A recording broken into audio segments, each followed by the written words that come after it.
So students, we are doing your chapter biomolecules and our topic is proteins. So what are proteins? So these are the macromolecules which consist of amino acid monomers bonded with peptide bond. ठीक है, तो ये क्या होते हैं macromolecules, that is which consist of more than one molecules.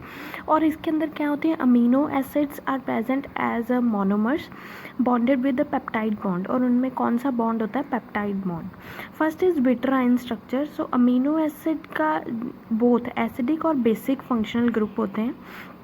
So they possess, मतलब विट्राइन का मतलब है जिसमें एक ही मॉलिक्यूल के अंदर positive and negative charge are there. So it possesses both positive and negative charge, so their structure is called as zwitterion structure. तो देखो ये है आपका कार्बन, तो इसमें एक hydrogen, one is ammonia, other is carboxylic group and third is R. तो इसमें क्या हो जाता है कि ये जो H ग्रुप है that gets migrate to here. ठीक है, तो यहाँ पे NH2 आएगा.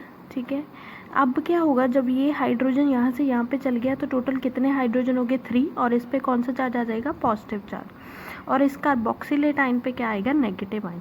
सो this is the zwitterion structure जिसमें एक ही मॉलिक्यूल, अमोनिया पे क्या है पॉजिटिव चार्ज और कार्बोक्सिलेट आयन पे क्या है, नेगेटिव आयन.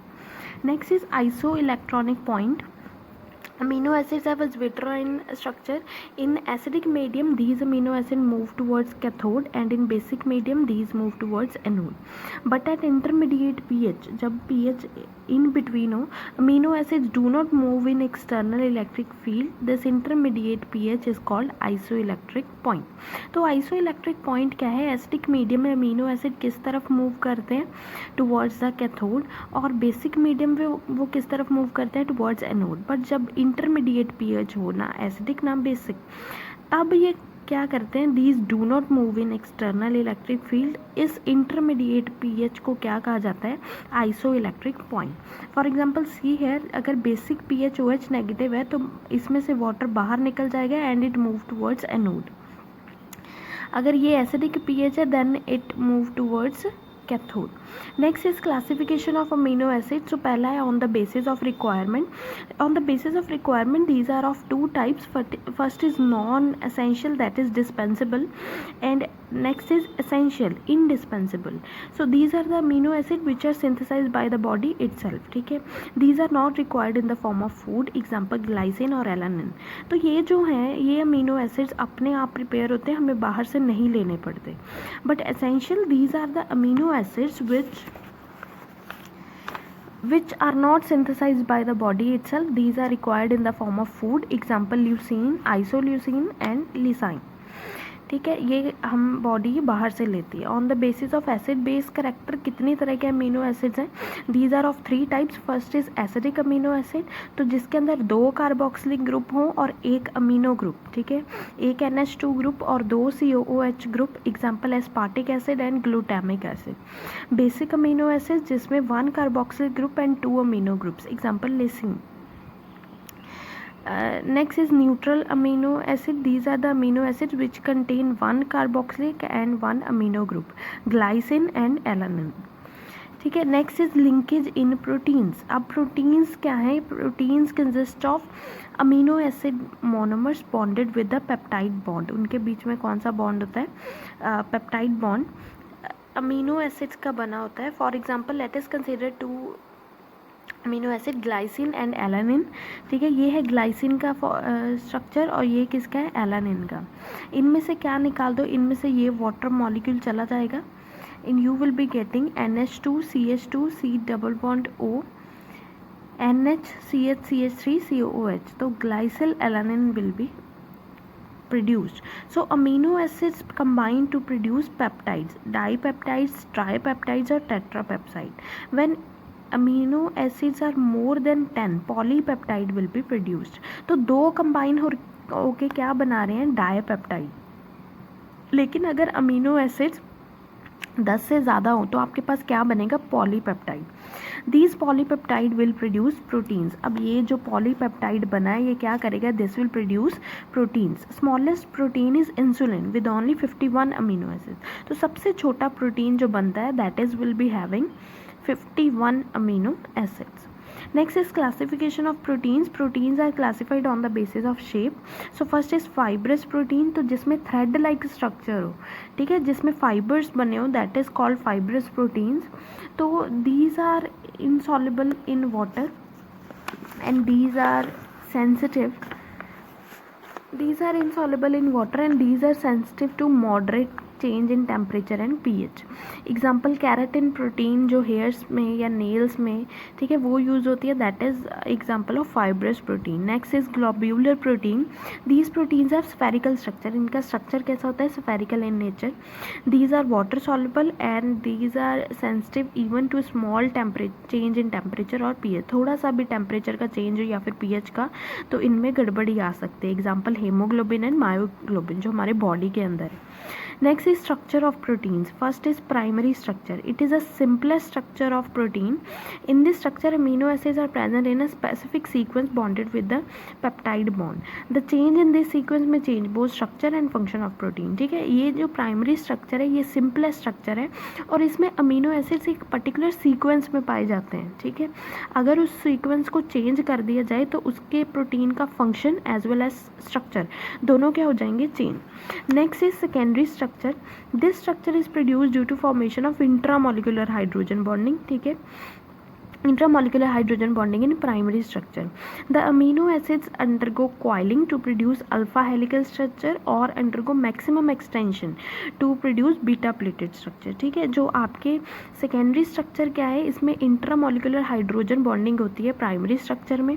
ये amino acids क्या करते हैं? या तो coiling इनका structure होता है, that is called alpha structure, या फिर कैसे होते हैं? beta plated. ठीक है, pleats बनी होती हैं, तो that will be having beta plated structure.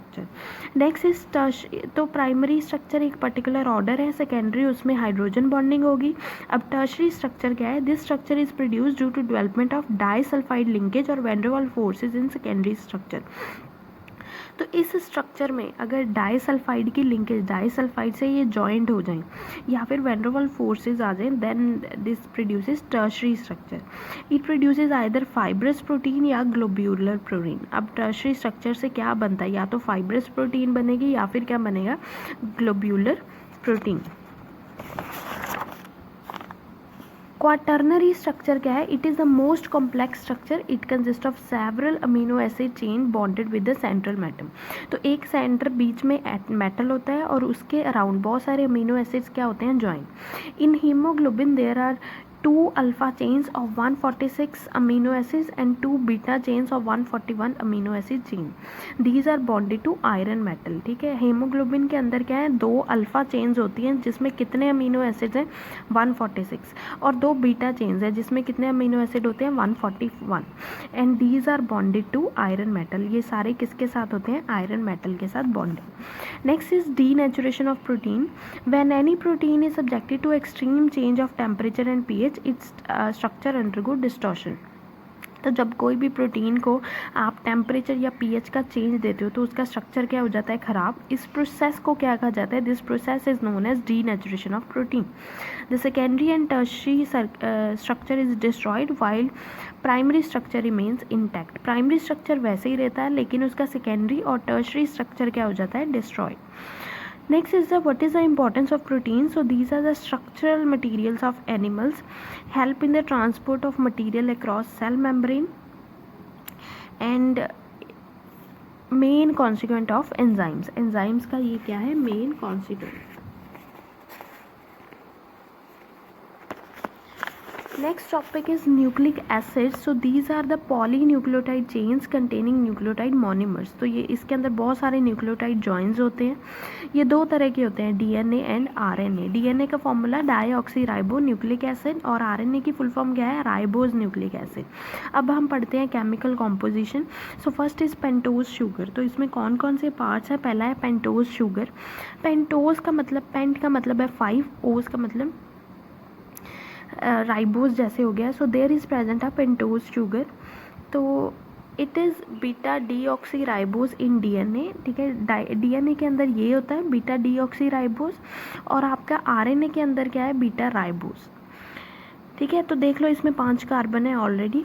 So next is nitrogenous base. There is present a nitrogen containing base on first carbon of pentose sugar. तो पहला जो कार्बन है पेंटोज शुगर का, उस पर क्या प्रेजेंट होता है, बेस, जिसमें क्या प्रेजेंट है, nitrogen. It can be of 2 types, pyridine या फिर प्यूरीन या फिर पिरिमिडिन. प्यूरीन्स क्या है, डबल रिंग होते हैं, इसमें 9 मेंबर होते हैं. ठीक है, for example adenine and guanine. Pyrimidine क्या है, सिंगल रिंग, और इसमें कितने मेंबर होते हैं, 6 member, cytosine, thiamine and uracil. So pentose sugar plus nitrogenous base, ये जो हमने दोनों पढ़े हैं, इट फॉर्म न्यूक्लियोसाइड. ठीक है, next is phosphoric acid. There is present phosphoric acid in the form of phosphate group at the 5th carbon of pentose sugar. जो pentose sugar की फर्स्ट कार्बन थी उसमें क्या प्रेजेंट होता है, नाइट्रोजन कंटेनिंग बेस, और जो आपका 5th कार्बन है उस पर क्या प्रेजेंट होता है, phosphate group. So this nucleoside plus phosphate क्या बन जाएगा आपके पास, न्यूक्लियोटाइड. तो ये देख लो, ये है आपका.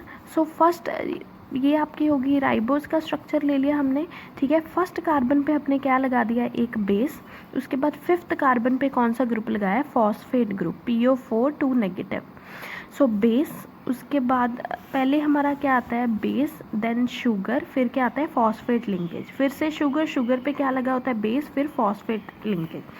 ठीक है, next is types of nucleic acid. First is DNA, deoxyribonucleic acid. So it is the genetic material of eukaryotes. It has double stranded helical structure. तो ये जेनेटिक मटीरियल है, डबल जो इसका है क्या है, हेलिकल स्ट्रक्चर. ठीक है, so this is the structure.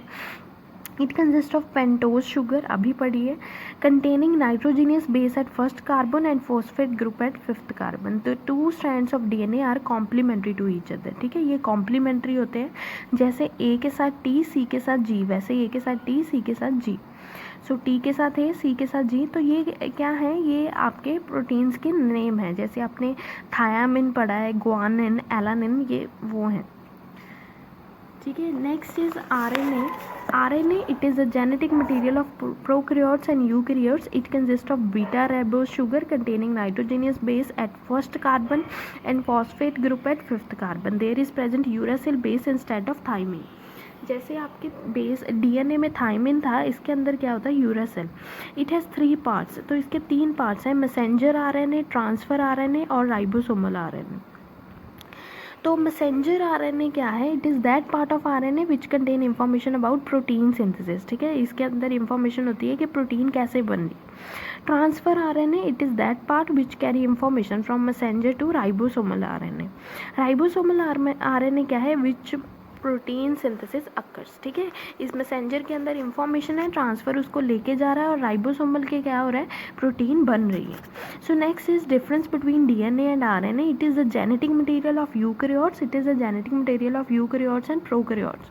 It contain beta deoxyribose sugar. It contains beta ribose sugar. It has thymine base. It has uracil base. It is double stranded and RNA is single stranded. इसके कोई parts नहीं होते. It has 3 parts, मेटा RNA, transferred RNA and ribosomal RNA. Next is mutation. It is a process of change in genetic material due to exposure of chemicals and high energy radiations. ठीक है, genetic material का change होना किसकी वजह से, chemicals की वजह से या फिर हाई एनर्जी रेडिएशंस की वजह से, that is called mutation. So next is DNA fingerprinting. This technique is depend upon use of unique mini microsatellite DNA in forensic size to determine the paternity, to study biological evolution and to identify criminals. ठीक है, हर एक का अपना DNA होता है, तो fingerprint से हम उसका क्या पता लगा सकते हैं कि किसका है ये DNA. Next is the importance of nucleic acid. It is a genetic material. It helps in protein synthesis and study of evolution. That is how do human beings evaluate, मतलब evolute कैसे हुए हैं उसकी information भी इससे पता लगती है.